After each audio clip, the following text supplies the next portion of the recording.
जय श्री कृष्ण, जय श्रीमन्नारायण। पुरुषोत्तम मास का तृतीय अध्याय। ऋषियों ने सूत जी से कहा, हे सूत जी, नर सखा नारायण नारद जी को जो कथा सुनाई, आप उसे विस्तार से हमें सुनाइए।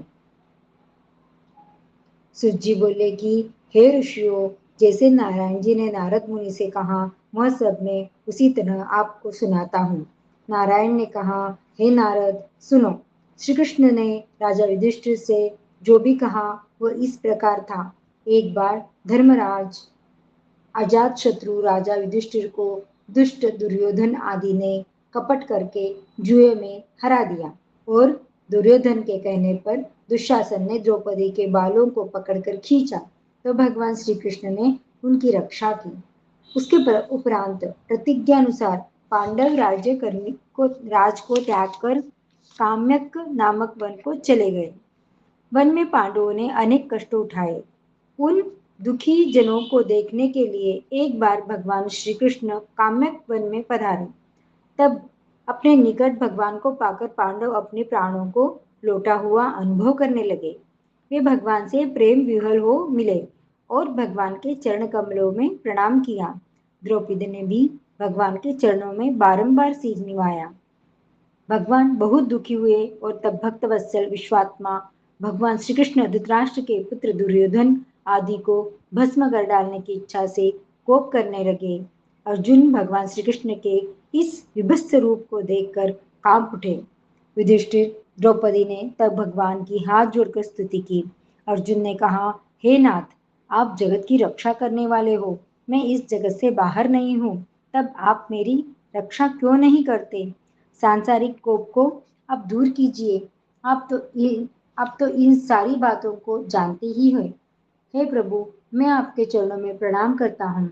श्री नारायण कहने लगे कि इस तरह अर्जुन की करबद्ध विनती एवं बारंबार प्रणाम करने पर भगवान श्री कृष्ण ने अपने क्रोध को त्याग दिया। सूत जी कहने लगे, हे ऋषियों, तब पांडवों ने भी संतोष माना और उनके भयभीत मुख फिर से खिल उठे। श्री नारायण बोले कि फिर अर्जुन ने भगवान श्री कृष्ण से ठीक यही प्रश्न किया जो आपने मुझसे किया है।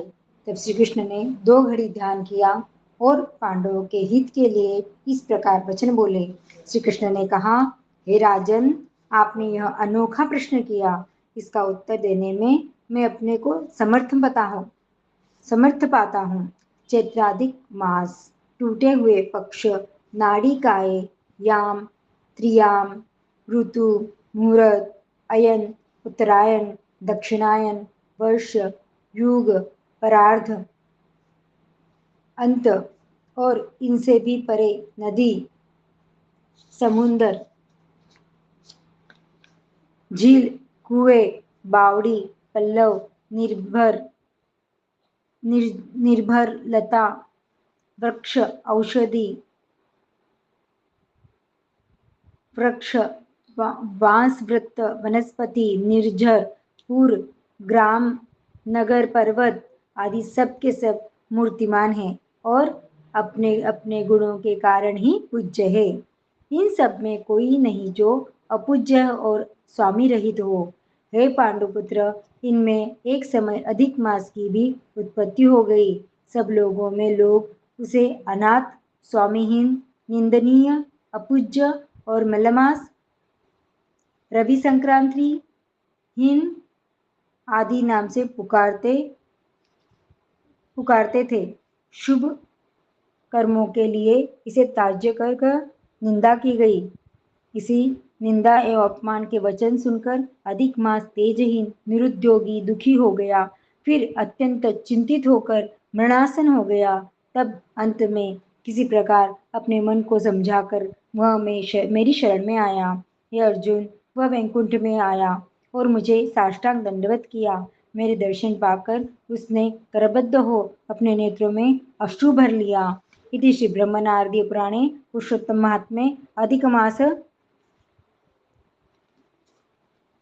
मासस्य वैकुंठ प्रयाण नाम तृतीयोऽध्याय समाप्त।